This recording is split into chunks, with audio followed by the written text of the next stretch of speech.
Thank you, Carrie. Welcome, everyone. Good afternoon or good morning for our West Coast crew. We are excited to have you here with us today. We're really excited about this group that we have gathered here of young professionals. They are amazing. Some of them we had the chance to meet at the fall conference, and just a really impressive group. And along with them, we have Carrie Coker from VHB, who heads up their resources or human resources area, chief people officer. And of course, Joe Bates, our senior research consultant from the Institute, who is the author of this study. We're excited to share with you the workforce study, and that's going to be coming out later this week. We're putting the finishing touches on the design of the report. But there's so much in this report. Fair warning, it's almost 100 pages. And so we're going to give you just a sliver of that today as we look at the young professional side of it. But when you get the full report, you'll see there's a lot more in there. And we're going to continue to unpack this report over the next couple of months with several different sessions of the Future of Engineering Roundtables. So be on the lookout for those. You'll be getting notices about them. But I want to go ahead and get started because I know, Joe, you've got a lot to cover, and these folks have a lot of great information and insights to share with us. So I'm going to turn it over to you to introduce your panel. All right. Thank you so much, Daphne, and thanks everybody for being here today. We have a really great group of panelists here, and I'd like each of them to take just a moment to introduce themselves and also to give us a little fun fact about themselves that they'd like to share with us. So we have three young professionals, Courtney, Celeste, and Dylan. And then we have Carrie Coker, who is our Chief People Officer from VHB, to provide us with the recruiter perspective, the firm perspective, and of course, I'll be here to guide the discussion today. So, Courtney, if you'd like to start us off, just tell us a little bit about yourself, your firm, and give us a fun fact. Awesome. Thank you, Joe and Carrie. So, Courtney Hance, I grew up in South Carolina. I went to Clemson University, and that's where I graduated with a degree in civil engineering. And right after graduation, I moved down to Florida to really start my career at RS&H, and that's the company I'm currently at as well. My most recent role at RS&H has been to have the ability to serve the Florida Department of Transportation on the Move and I-4 program as the senior program director. So that's what MI4 stands for on the screen there. But down here in Florida as a senior program director, I've been overseeing the delivery of several capacity and congestion relief projects in Central Florida for FDOT. It's been a really great experience, and it has allowed me to move to different areas in the state, including Orlando here, right around the corner from everyone's favorite Mickey Mouse. So that's been a great project to be a part of and a program to be a part of. And a little bit of fun fact about myself is that my senior superlative was most likely to know the name of your sister's boyfriend's cousin's cat. Sounds funky, but in other words, my friends and peers say that I should have been in the FBI with my investigation skills. So that is something that has carried me on throughout my life. People will reach out to me, do you know so-and-so, or what the connection is there? And there's always crumbs on the internet. I will say it's scary that there are always crumbs, but that's just my fun fact there too. Well, if we upgrade you to MI5, I think we can, Yes, have that you is a work. good plan. Yeah. All right. Well, thanks for being with us today, Courtney and Celeste. Hi, everyone. I am Celeste Shen. I'm with Stolfus and Associates, and I am a project manager. I'm a 12-year engineer, currently based in Denver. I've been here for 9 years now. And before that, I was in Texas, and I did 3 years over there as an engineer in training. So my background is in roadway design. I have a couple roundabouts that have been built that I'm very proud of. I am also a mother of two young boys. So I've got a 9-month-old and a 2.5-year-old. So my days are a lot of fun. Um, that's not my fun fact. All My right. fun fact is that my sister is an actress. So if any of you are fans of Taylor Sheridan's Landman on Paramount Plus, you can find her there. That is awesome. That is a wonderful fun fact. Um, All right, thanks for being here today, Celeste. Dylan? Hello, everybody. It's hard to follow those two. Those are pretty good. So Dylan Seasman, Principal and Director of Operations here at JQOL Quality of Life. I'm originally from New Jersey, actually. I moved to Indiana to go to school at Purdue University, where I graduated in 2015. I've been in the industry for a little bit over 10 years now, started working as a structural engineer, designing precast concrete facilities across the region, and got the opportunity to come over to help start a structural engineering division in 2020 with our company that started in 2019. Since then, I moved into more of a business operations role. But our firm really focuses on community impact. So our mission is improving the quality of life. So we work on projects that make positive impacts on communities. And yeah, just been really excited to see the growth over the last 6 years. Fun fact for me, so mentioned that I'm originally from New Jersey, and actually I just shared this with some people in my office today. But until I was 17 years old, I thought I was Italian. So if anybody is familiar with New Jersey, you got Sopranos there, you got, a lot of, it's kind of like a melting pot, but yeah, I took Italian for 7 years while I was in middle school and high school. And when I stopped taking it, I went to my dad and I told him that, I can't take it anymore because I got to take physics. I'm going to be an engineer, but it'd be nice to go back to Italy at some point to visit where we're from. And he looked at me with the strangest look, saying, we're not Italian. I don't know why you would think that. So found out my ethnic heritage was a little bit different pretty late on in life. So. All right, well, thanks for joining us today, Dylan. And Carrie, tell us a little bit about yourself and VHB. Good afternoon, everyone. First, I just want to thank Daphne and Joe for inviting me to participate in this amazing panel. And I just want to do a shout out to the amazing work that the Research Institute does. And what a wonderful resource for all member firms. And we especially appreciate all of your reports and surveys and the research that you do. So thank you. And it's very exciting to be on this panel with these dynamic leaders, up and coming leaders. Again, it's hard to follow you. I'm Carrie. I've been with VHB for 28 years. I love VHB. I started when there was 400 employees, and I'm proud to say that I've helped scale the organization to where we're over 2,000 employees up and down the East Coast. I started out as a junior HR generalist, and I've been able to build my career at VHB, where I'm now the Chief People Officer. So all the traditional HR specialties report up to me, as well as internal communications and brand. So my fun fact is that I am one of 27 first cousins on my mother's side. So I learned the art of collaboration and compromise very early, and those are two skills that serve me well in my career.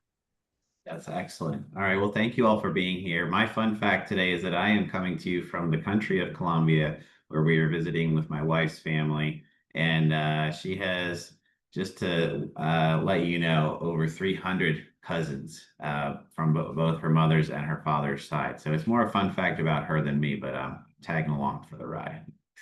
All right, so let's go ahead and get started today. We're going to go through a few different sections of our discussion today, and I'm going to stop sharing the screen so you can see us in a little bit larger aperture. And so first of all, I wanted to talk about the workforce pipeline. So this is kind of the big picture. One of the areas that we address in the workforce study is sort of population demographics, the percentage of young people that are going to college, who are graduating, international enrollments, as well as the other end of the pipeline where we see people who are leaving the workforce or they are retiring. So a couple interesting stats from this study. We did see in this period of 2013 to 2022, it's a 10-year period, 2022 is the most recent year we have for all of the data that we were looking at. So we tried to keep it consistent in that time frame of 10 years. The US population grew by almost 6%, but on the other side of the coin, the college age population actually shrank by 3.3%. Now, enrollments increased, and that's because of a variety of different factors, such as a higher percentage of college age students enrolling. We also had a huge increase in international student enrollment, and we also saw a large increase in the number of older students who are going back to get either undergrad or graduate degrees. The bottom line is that when you take the inputs and the outputs, we actually see that there was in 2022, just in 1 year, there was a shortage of about 18,000 engineers. When you take the number who left the profession or retired and the number who came into the profession. And a big issue here that you would see in the report is that we had over 40,000 international students who graduated with engineering degrees, but only 9% of them, only 9%, we estimate received an H-1B visa. So there are literally tens of thousands of international students who are not able to stay and work in the US, even though they're getting educated here. So this is the question then, like what is motivating folks to go through engineering school? And so we'd really like to hear from our young professionals. And Celeste, I'm going to start with you. When you were in school, I know it's a little time ago, but not nearly as long as it was for Carrie and myself. But when you were in school, did you feel engineering was presented as an attractive and in-demand career? And why did you choose that pathway? Yeah, it really was not.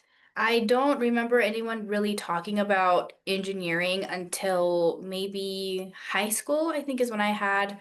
There was a couple of students that were going to, it was University of Texas, El Paso, that came over and talked to some of the math kids about, engineering. Um, and I think they were doing more like mechanical robotics type stuff. But even then, it didn't necessarily attract me that much. And I think I was a sophomore at the time. Um, but what really sparked things for me was when I was even younger, I was always really great at math and science. And I was fascinated by roller coasters. My parents would take us all sorts of places. Disney, Six Flags, you name it, we were there, and I was just fascinated by not just riding the roller coasters, but the joy that they would bring me and how huge the structures were, and I wanted to know how they worked. And I think that's when the seed was first planted of, oh, well, that's what engineers do. And I was like, oh, okay. But something did happen around like middle school where I was like, okay, like there aren't any women anywhere that I see that are engineers. There's nothing like that. But I always was helping my dad, who has an associate's in electrical engineering. So I was his little helper, tinkering here and there, passing him all the tools, holding the light, that type of stuff. But just wanting to understand how things worked. And when I was in 8th grade, I think that's the first time a teacher told me that engineering might be something that I would consider. And so it was, there then again. And however, at the time, they decided to not offer algebra in 8th grade. So I had to sit down with my mom over that summer and figure out how I could take all the classes so that I could get to Cal 1, right, and take calculus. So I had to double up on math, and that's what I did in high school. So I kept to my plan all the way through. And in my senior year is when I found this magazine. It was called Engineering Go For It. And this lady was featured on it. So she was a Latina engineer working for Disney as an Imagineer. And I was like, that's what I want to do. And then, yeah, so I chose civil engineering because that's what she said she did. Come to find out, I should have done mechanical, but I didn't understand that at the time. And then I just stuck to it. And obviously there's so much more than just roller coasters. Yeah, a lot. That's a really interesting story, and I'm sure that there is a lot more to hear about. I wish we could hear more. Let's move on to Courtney. Courtney, what about you? Were were you someone that was always interested in engineering, or was it something that took you some time to kind of get into? And did you feel like it was a viable career path for you? Yeah, some similarities with my story and Celeste's story. And, in the beginning, I look back, my mom was a guidance counselor at our local high school after I had graduated. And she had all of the documents that I had started when I was in kindergarten through elementary school. And it asked, what do you want to do for your career? So I'm looking back at what I wrote down, and I was laughing. Okay, it was said lawyer, doctor, and those are the two things, lawyer or doctor. There was no mention of engineer, right? So it wasn't really something that necessarily I knew from day one. But that was, I think, in first grade. And as I kind of grew through my elementary school and then into middle school, I started to pay attention more to my surroundings, and really engineering is all over. And like Celeste, my father was an engineer, is an engineer. And so at the time, going through middle school, he was building a lot of residential communities. And so he'd take me on site and I'd get to see everything that was being built. And that was really inspiring. And it's like, oh, you can, look at his plans and see that turns into this. And it was just really encouraging to see that there was so many different things that you could do. And almost everything that surrounded me was something a civil engineer constructed and built. And I also loved math and science. So to me, that was inevitable at that point. And then I always was told, if you go to school, get your engineering degree, that means you're a problem solver, right? You can take things, you can boil it down, and you can solve anything that's in front of you, right? So systematically, that's what you're taught, whether it's civil engineering, mechanical, industrial. There's all those similarities in the engineering field that people will even take and go be a doctor or go be a lawyer after their engineering career. So beyond just getting through college, for me, I was most excited too about the opportunities that would be afforded me by having this engineering degree. So I would say it started off with the family connection and being able to see it in real time. And then as I got older, I understood that there was a lot more to this industry and that this industry had a lot to offer. So the opportunities were really important to me. But yeah. Great. Dylan, I'm curious if there's any connection between your thoughts of being an Italian and an engineer. Unfortunately, no. It's interesting. I love hearing the stories of how each person found it. I think that's the first thing I ask prospective, employee when we go to a career fair, like, how did you find civil engineering? Because it is so broad. But so for me, I didn't know it was a pathway until really late. I call myself a late round draft pick. I went through all of school. My mom was the first person in her family to graduate from high school. I was the first person in my family to go to college and graduate from college. So when, you're a kid who, is excelling in, grade school, middle school, high school, math and science come easy. You're just told that you're going to go to college. That was the era that I grew up in. That was the expectation. And I went through this whole, kind of cycle of knowing that I was going, but I didn't know what I was going to do. So, I toyed around with maybe business and, looked at, some of the things that I was interested in. I watched a lot of Fast and Furious movies when I was in middle school and high school. So I was in the process of developing what I call the world's worst art portfolio to design cars. And junior year of high school, I actually took physics. And that was for me one of like the key light bulb moments in my life. It was the class that added all meaning to math. It was, this is how you work through a problem and solve it. This is not just memorizing an equation and implementing. And that professor, his name was Mr. Goodman, actually took me aside after that first semester.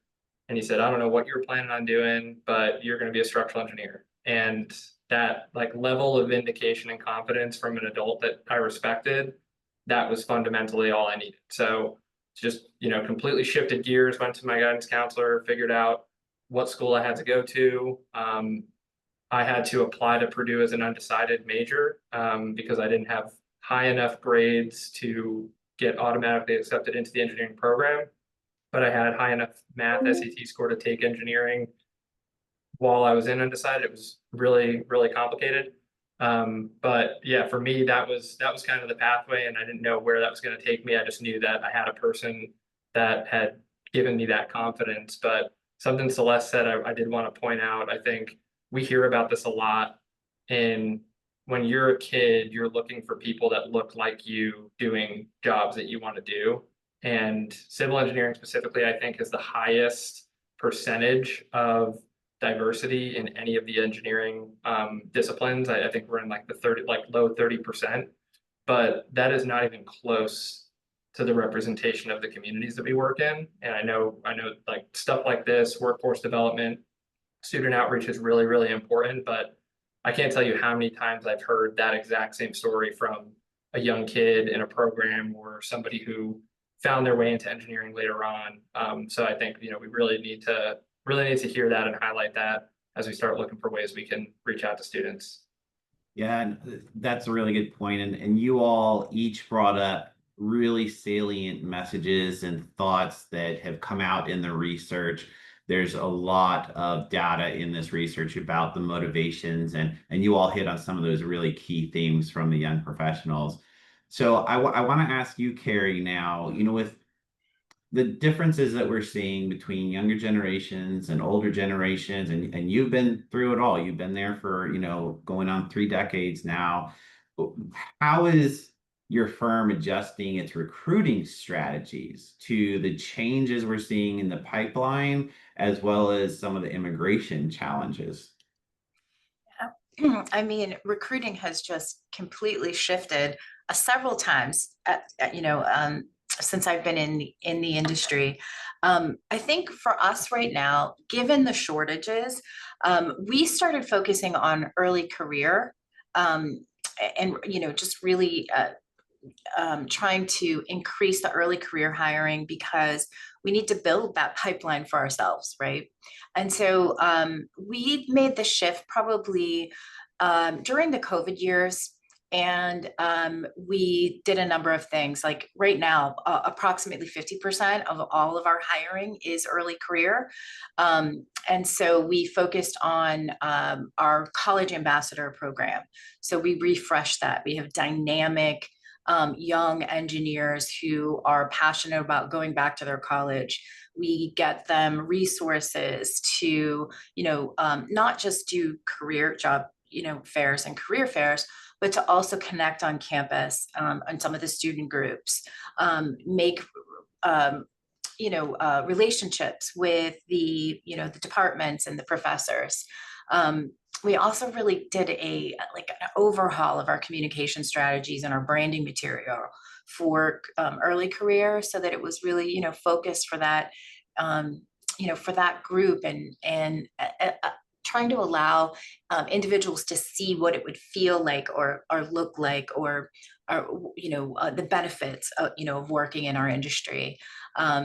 We also, this past year, we updated our sort of co-op and internship experience, this really robust summer program now, where we, pull a bunch of our leaders together, and we pull all of our co-ops throughout all of our offices. So we have 30 plus offices, and we do a learning series. So it's educating them a little bit more about working in our industry, working as a consultant,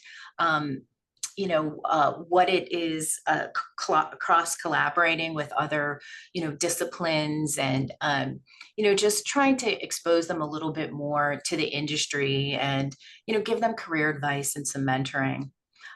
We also do these really cool open houses in our metro areas, where we'll invite students in, we'll invite professors in as well. And we have the students network, and they visit our office, and they get to see what it would be like. They dress up, they bring in their resume, we give them some, input on and help on networking, look at their resumes, and, we can, hire on the spot there, right? We can interview on the spot, which is really cool.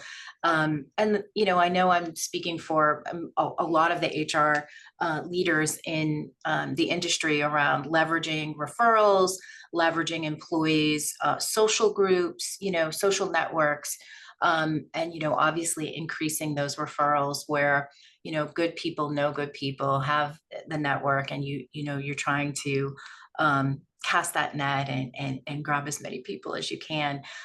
It's been a really difficult hiring for many years, and it's only going to get harder.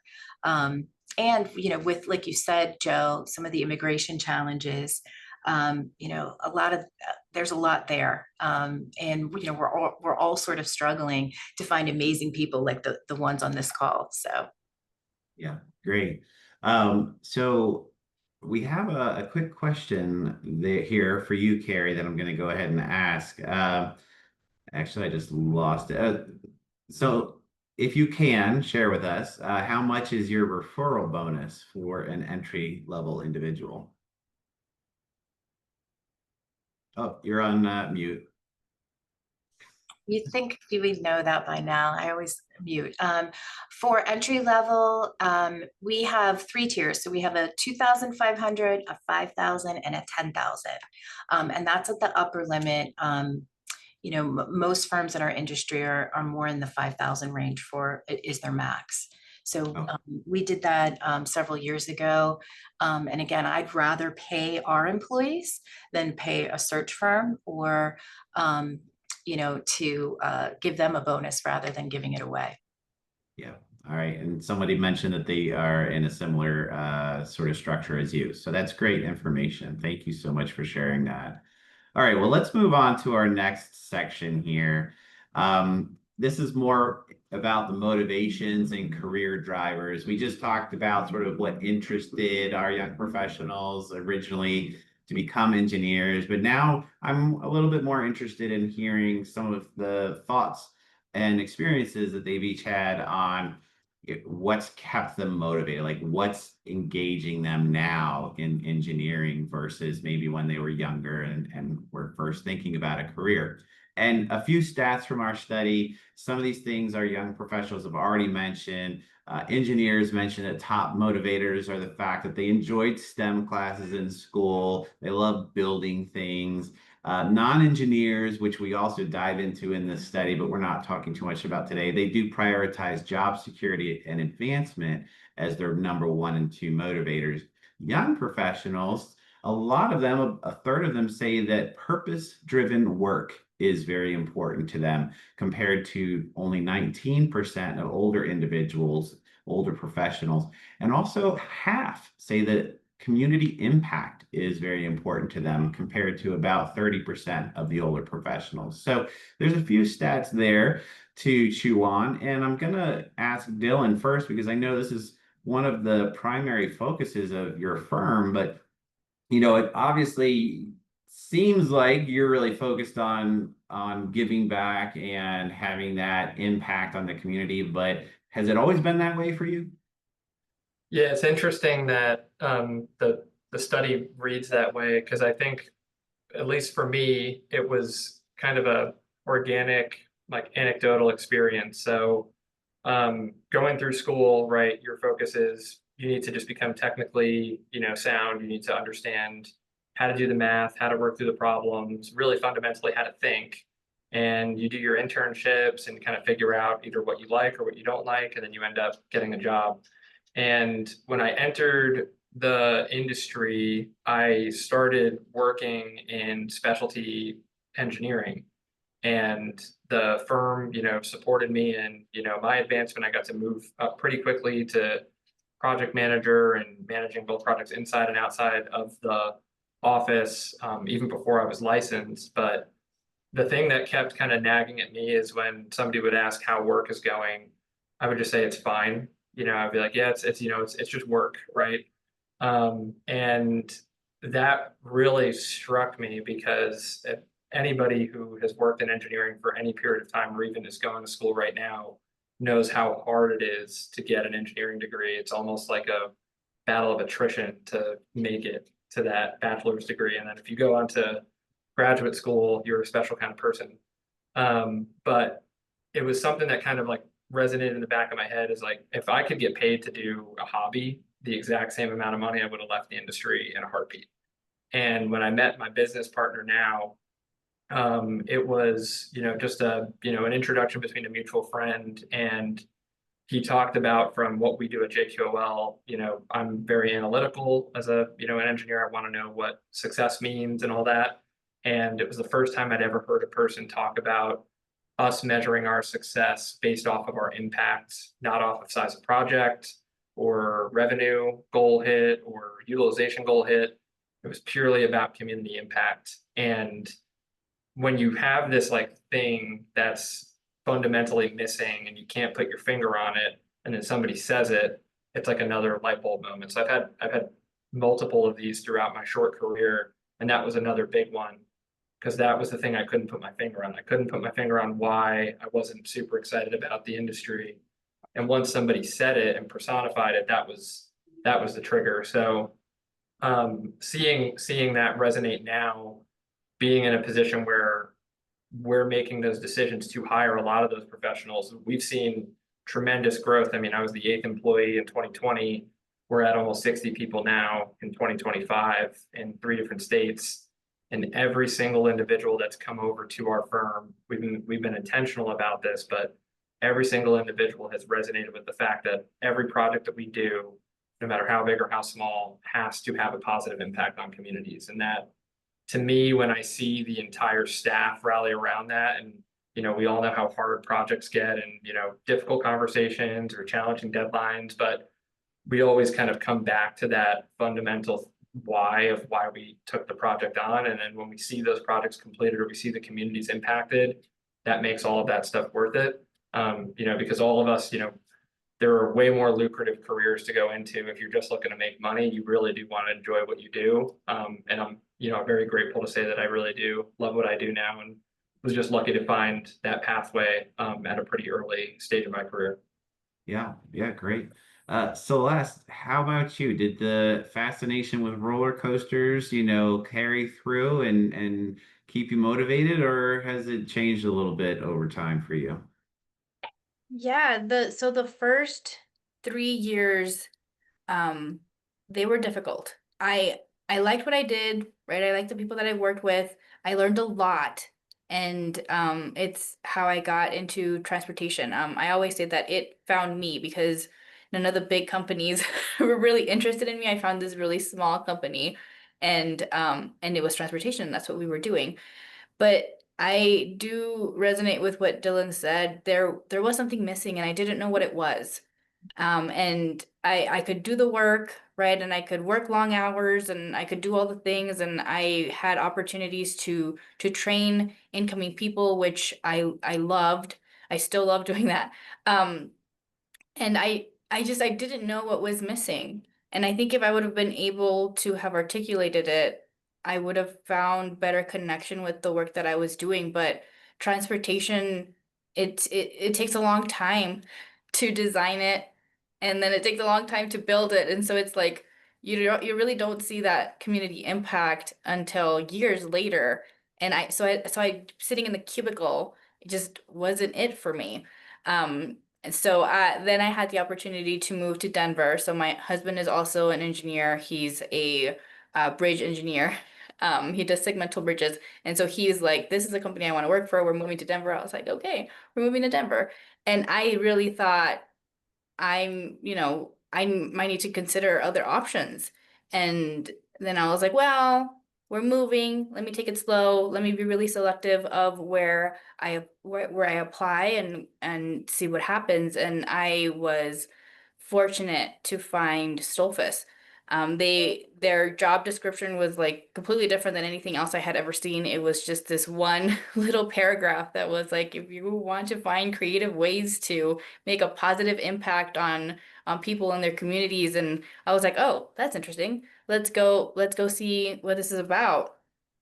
And it just opened my eyes and really made the connection, right? The people that I get to work with are so passionate about what they do. And one of the ways that I was able to really make that connection was through traffic incident management. So I get to go out, and this was like as soon as I started, just a few months in, I got to go out and talk to first responders about how they respond to scenes. Got them to understand how this one little crash can impact the roadway network. and really got to see how all of these TIM best practices help them to reduce their exposure to live traffic, to clear those incidents as quickly as possible and actually get home to their families. And that is what really brought the connection in what I was doing. And then I get to then take that and apply it to then the design work, right? How are people responding to this? How is this little sidewalk impacting the community? How are these curb ramps so important for getting to, you know, transit options and things of that nature? So yeah, I really needed this why is this important, and connection to the community to be able to feel fulfilled in what I get to do. Yeah, that's great. So Courtney, are you in the same camp? You know, not all of the young professionals we interviewed said that that was, you know, purpose, motivation, and giving back to the community. There were a lot of other motivations as well. So are you, you know, falling in that purpose-driven work area, or are there other aspects that really are motivating you? Thanks, Joe. And I certainly can understand both Dylan and Celeste's point of view, and for several other young professionals, according to your survey, and can resonate with the importance of feeling with that what you do on an everyday basis provides purpose, aligns with your values. And you know, at the end of the day, transportation infrastructure, it's not just about building roads and bridges, right? It's building opportunity, futures, it's building communities. Surgeons not getting to the hospital without the roadway network, the pilots not getting to the airport without the roadway network.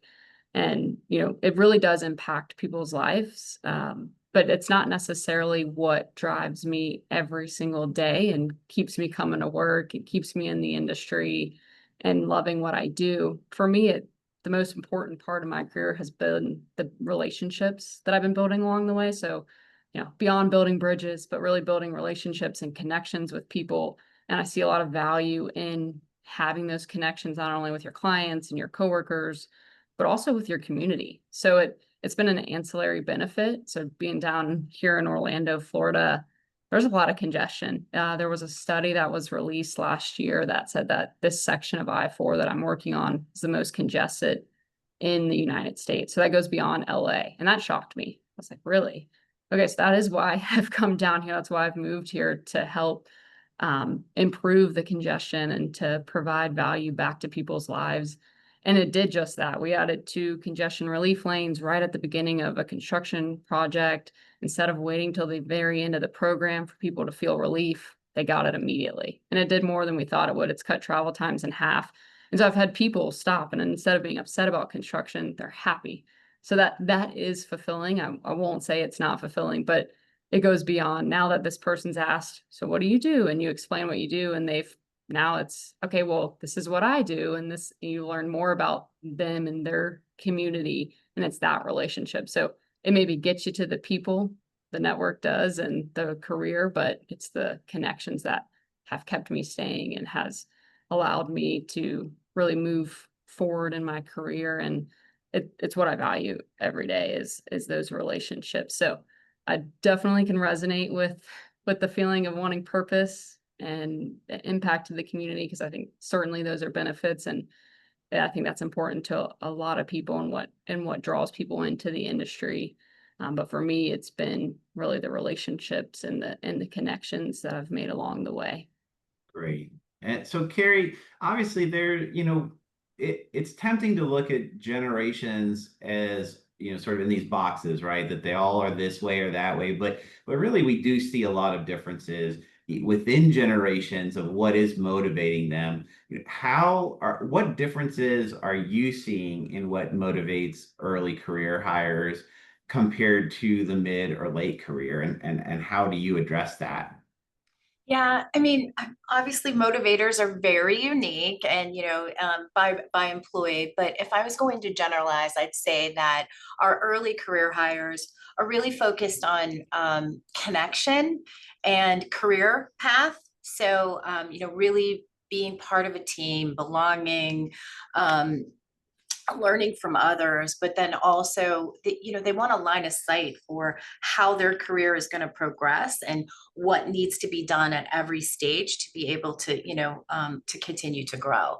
And so that is what we see as being a big motivator, again, belonging and then career progression. I think The mid-career professional, they're more motivated by, at least in my experience, balance and autonomy. So, if you're mid-career, you've really been navigating competing demands between work and home. Maybe you're starting a family. And so flexibility is real important. And, a sustainable workload, right? So, those are the decisions that are really heavy. Hybrid workforce has been really great for our mid-career. And our early career are really wanting to be back in the office so that they can have more face time, with leaders again to balance their career. So that's kind of what I've been seeing. Now, that's So- really good perspective. And again, you hit upon a bunch of themes that have come out of the reporting as well and the research. So, I think this is just going to really excite everybody to read the 100-page report here. Daphne, do you have any questions? Yeah, I was going to Yeah. say, just building on that, we have a comment / question related to, purpose, right? Purpose is important. Carrie hit on a couple of things related to, hybrid options and other opportunities. And so the question is, Joe, what else in the research did you see related to maybe salaries, commute, opportunities for growth, benefits, those types of things? Did any of that come out in the research that you saw? And maybe not just among the young professionals, but the different groups as well, as Carrie mentioned. Absolutely. I think it's one of those barriers to entry, right? You have to have a competitive salary. You have to have competitive benefits. All those things were very highly ranked as important in the study. As Carrie mentioned, flexibility, things of that nature. So there's a lot of motivators that are at the top of the list that we detail in the research.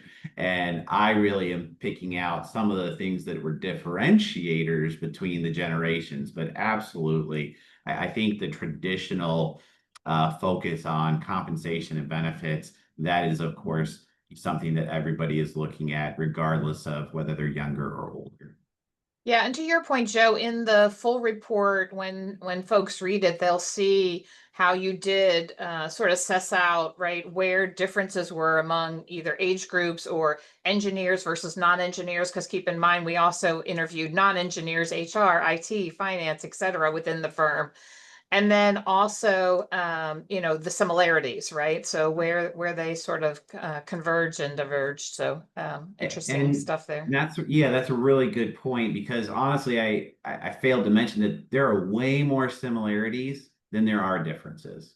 And that was something that I found quite remarkable. And again, it's all detailed in the report. So when we talk about the top 8 motivators or the top 8 this or that, by and large, they're the same for all generations, but there are key differences that can make a difference, for firms when they're looking to hire. All right, so we're going to move on to the next section.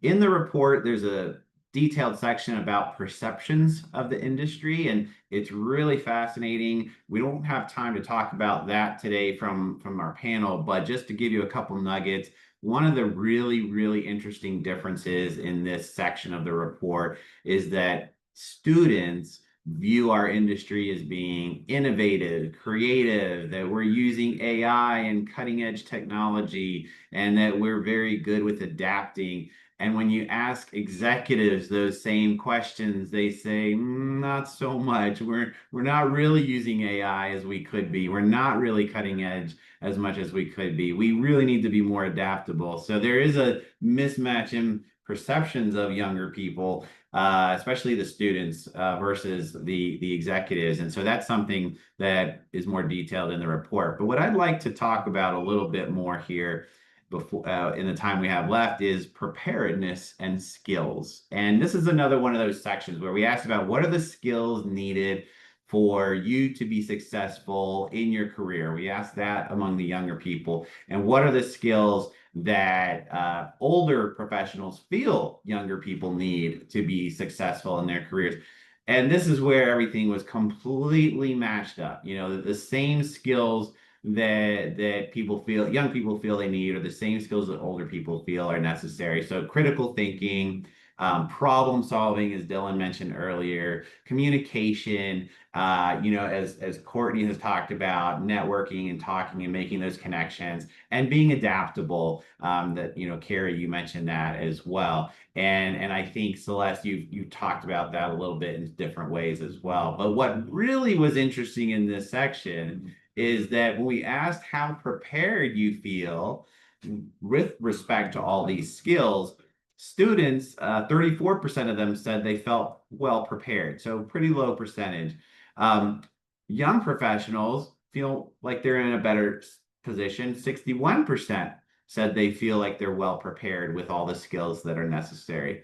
But where we diverge is executives think only 22% of executives say that young professionals are actually well prepared. So there's a big disconnect here. And Courtney, I'd like to ask you the first question here. What skills did you feel confident in when you started, and maybe what caught you by surprise? And if you have any insights into this disconnect, I'd love to hear that as well. Yeah, thanks, Joe. So just starting off with the skills that I felt most confident when I started in was the soft skills sides, the fundamentals of engineering. So we had gone through, for some folks, 4+ years of reading through material, understanding problems, coordinating with your classmates, with your instructors. And so you build up that fundamental side of engineering, right? You feel confident that you understand the fundamentals and the problem solving, and that's where I felt. I would say that on the technology side, I think that was an area that certainly could have been more elaborated on at my school in particular. And I think others in the area have said similar, but the focus was just on AutoCAD or MATLAB or one or two programs. And then you get out into industry and they're using totally different programs, or there are some similarities, but it's a lot different. And so we've actually worked with local universities when I was in the Jacksonville area to see if we could push the university allowing multiple options when it comes to CAD, so AutoCAD and Bentley, because the Department of Transportation uses Bentley MicroStation, and we see that across the nation, but most of the universities are only teaching AutoCAD. So there's similarities and you can get caught up to speed, but how great would it be that you spend a semester using the software that you're going to use in your future and not a completely different software? So there was those items that certainly I think most folks coming out of school had to play a little bit of catch up on. Certainly I did. And the stat you provided, Joe, very interesting, of 61% of young professionals feel that they were prepared, and almost the opposite for executives, saying that only 22% said that young professionals were ready. And I think that comes back to, I often hear from new engineers entering their career that they're ready for advancement, they're ready for more opportunity. The career pathing that Carrie mentioned is something that folks are really interested in. And you've got people that have been in the industry for 20+ years that are like, no, you're going to have to do it exactly how I did it. So you're going to have to go through every single thing that I went through every year. Nope, I didn't advance until I hit this 5-year mark, and then I got to advance, and then, I got my PE. But until I got my PE, no, I certainly wasn't on any calls with the client. Like there's just, stigmas and things that folks are used to because that's the way things were when they were coming through, and then maybe they're a little bit jaded. And so I'm not surprised necessarily to hear the flip-flop there, that young professionals think they're more ready and that executives think that young professionals aren't nearly as ready. And I think that has a lot to do with maybe some folks having a little bit of a different perspective because of how they came up through the industry was quite different than how people are coming up through. So that would be my only recommendation to those executives, is to see that other perspective and maybe realize that times are different, not only in our industry, but a lot of other industries. You see executives that are way early into their career because maybe that industry focused more on skills and experience versus age. So it's something to consider and not necessarily surprising based on the results you shared, Joe. Yeah, no, that's a really good perspective. Dylan, what are your thoughts on sort of the skill sets and the readiness levels? What are you seeing with folks, and how did you feel yourself? Yeah, so I did want to highlight what Courtney said about there's a disconnect, and before I answer your question, Joe, because that exact theme of somebody saying you didn't do it like I did it, so you have to follow in my pathway is what is pushing people out of the industry. That's the problem, right? We have people that like we have a saying internally that says like your best employees are going to push you the hardest and it's not going to be comfortable for you and you're going to say like I can't believe that they're people use the word entitled and all these other things and don't get me wrong there's instances of that for sure. We saw this like crazy scaling of people hopping jobs just to become overpaid and underqualified, but the the principle of saying that you have to put your time in to do the job is such an archaic mindset. Like if you're qualified to do the job and you're proving that you can do the job, let the person do the job. Fundamentally, that's what we need to be doing. That's what we try to focus on at our firm. I mean, I'm 33 years old. There's anywhere on paper that I should have the job that I do have. And it's because I've had confidence from my business partner giving me that opportunity. But for me, as I entered the industry, I think I was very surprised at what I thought would relate to preparedness versus what really did resonate for me. So the biggest thing that I saw is I thought that all of the analytical calculation based you're going into theory and all that stuff was going to be the thing that I needed to make sure I was super strong in. And then you get into actual practice and you realize that there's instances of that where you have to do research and you have to go into that finite and minute detail, but there's very often it becomes simpler than what you thought. And I think that's something that I've tried to tell to students. I've had a student at a career fair say she was thinking of dropping out of structural engineering because she was having a hard time with calculus. And she loved the idea of designing buildings, but she was scared of the math. And I had to tell her, like, I failed Calc 2, I had to take it twice. It is not that hard. Like, you just have to care. But the thing that I've noticed is communication is probably like one of the single biggest drivers of people's ability to advance or how quickly they advance. And universities that really stress that outside of just one communications class, like give them opportunities to present, get them involved in organizations, integrate it into their curriculum. That's what we're seeing a ton of. And I mean, the students that we're interviewing now, I feel like are way smarter, way more prepared than I ever was. But you have to be willing to give them the shot, right? You have to, obviously put them on the right path and tell them when they're, misguided. But if you don't give people an opportunity to grow and evolve, they will just grow out and you'll be left with the same cycle all over again. Yeah, no, good points. Celeste, what are your thoughts on the skills, that you felt were important, maybe younger, earlier in your career or as a student, and the skills that you feel that are important now? Are they the same? Are they different? Have you learned anything that you could share?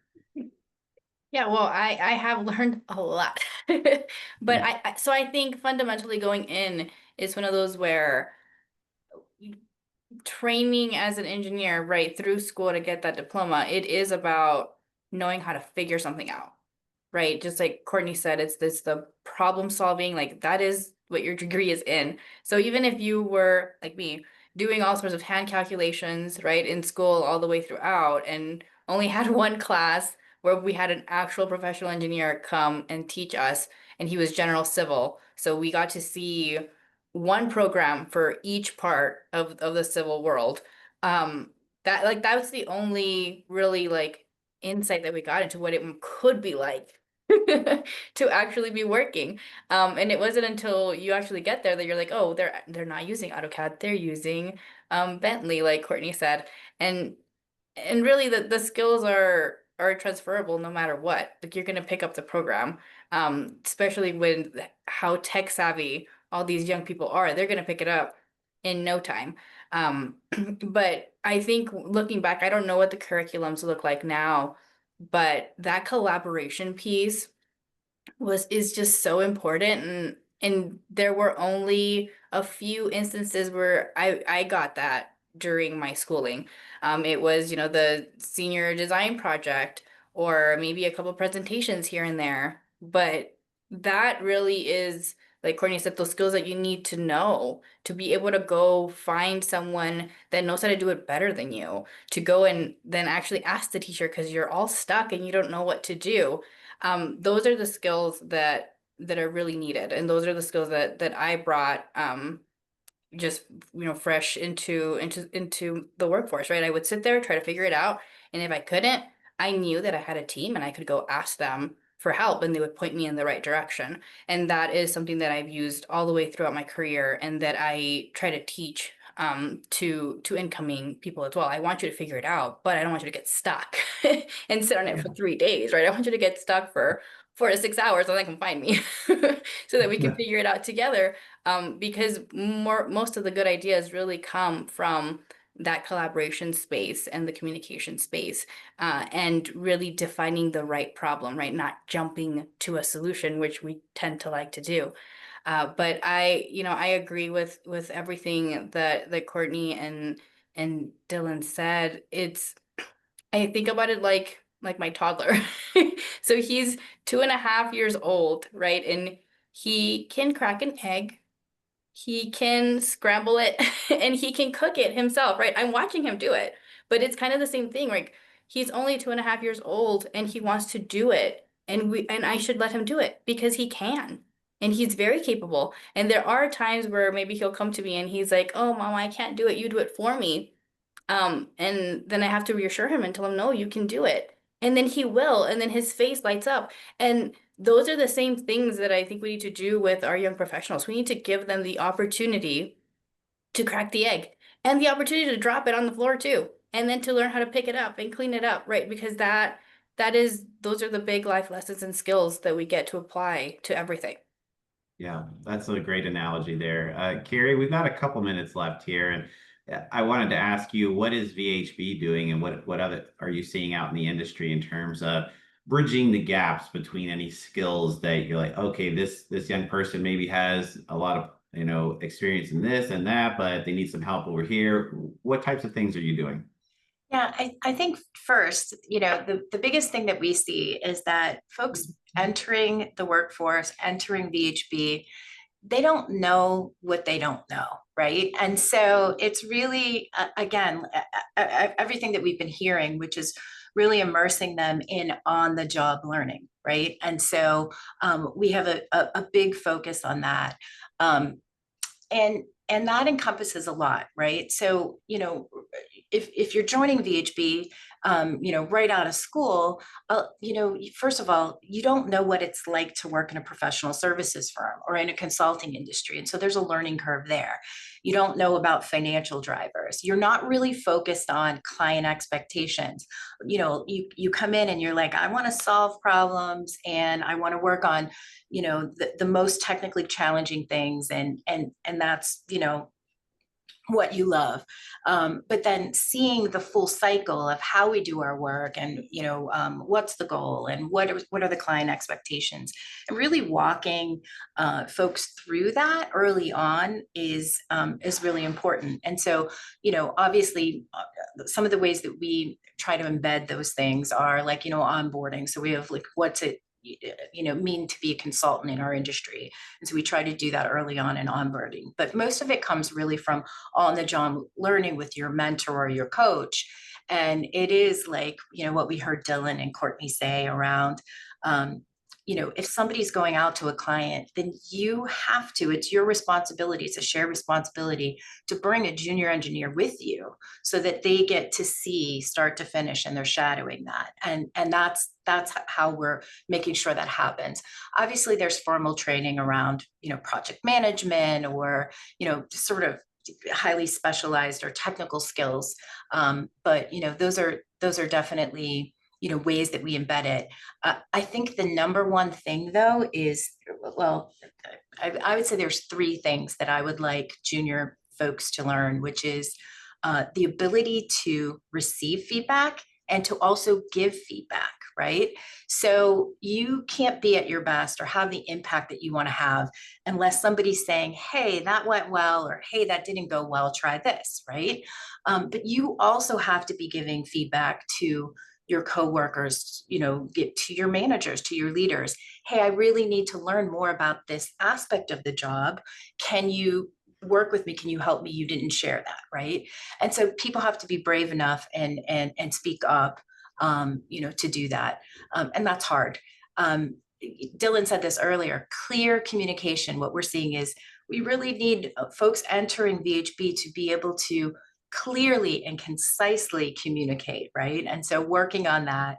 And I think something that I'm seeing more often is, the ability to be resilient and to adapt. Change is happening so fast with everything going on with technology.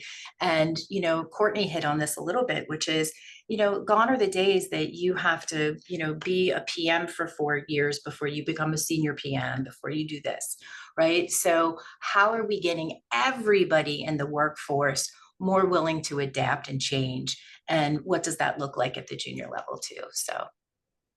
Great, Carrie. And you touched upon a few issues and items and trends that we didn't get a chance to talk about today, and we are out of time. But there is a section in the report also about the ideal employer and culture and what makes people want to stay at a firm, such as good managers, competitive pay and benefits, and communication and leadership from the top down, as well as from the bottom up. So there's so much in this report. I encourage all of you to read it when it is available. It is long, but I think you'll enjoy the read. So Daphne, back to you. Thanks, Joe. Thank you, Courtney, Dylan, Celeste, Carrie. Great job. Thank you for being transparent and sharing with us in such a way. The report, I've gotten a number of questions through the chat. We're hoping to have it back from the designer by Friday. When we do get it back, we will send it to all of those who are on this session. So you will get it in your inbox. And also you'll get a survey from us in your inbox. So please tell us what you thought about this session. Help us get better with each one. And a big shout out to our donors. None of this would be possible without them. They make the funding available for us to do all this great work and share it with all of you. So I know many of these firms are represented on the call today. Thank you very much for your participation in the Institute. Until next time, I hope you stay well, and we look forward to seeing you soon. Take care. Bye-bye.